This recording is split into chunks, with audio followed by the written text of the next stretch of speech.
basurahan. Ayan, oh. Yung isa nakatingin lang.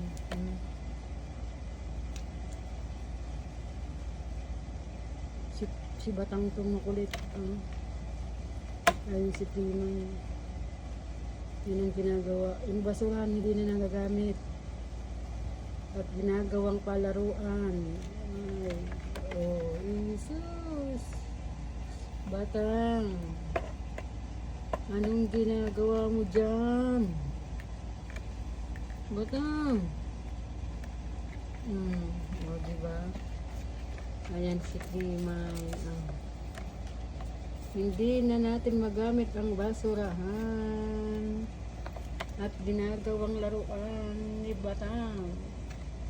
Ito si Primay. Hindi ka din Primay?